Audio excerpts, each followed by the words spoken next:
Comme vous le savez déjà, notre chaîne parle des voyages, mais aussi des histoires fascinantes partout dans le monde, mais surtout de Madagascar qui est mon pays natal.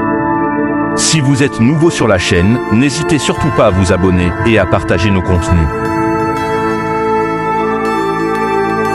1954, une année marquée par une vague d'observations d'OVNI à travers le monde. La France, les États-Unis, l'Amérique du Sud, et même au bout du monde sur l'île de Madagascar. Ce qui allait s'y produire resterait l'un des cas les plus énigmatiques de l'histoire de l'ufologie. Le 16 août 1954, plusieurs témoins, dont des militaires et des employés de l'aviation civile, observent un phénomène inexpliqué dans le ciel de Madagascar. Parmi eux, un pilote de la base aérienne d'Antananarivo raconte: « J'ai vu un objet lumineux de forme allongée. Il volait à une vitesse incroyable et semblait tournoyer sur lui-même avant de disparaître brusquement. » Ce qui est fascinant, c'est que plusieurs témoins indépendants ont rapporté les mêmes détails, ce qui exclut l'hypothèse d'une simple illusion d'optique. Face à l'ampleur des témoignages, une enquête est ouverte. L'armée examine les relevés radars, mais aucune trace ne confirme un engin connu.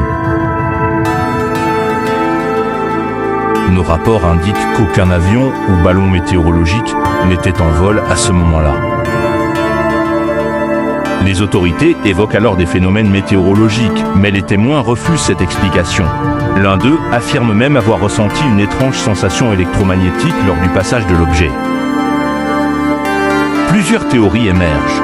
Était-ce un prototype d'aéronef secret, un phénomène atmosphérique inconnu, ou bien une manifestation extraterrestre?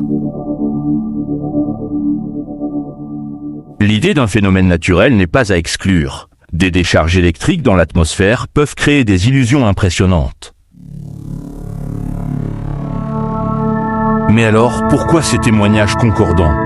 Pourquoi cette vitesse et ce mouvement inexplicable?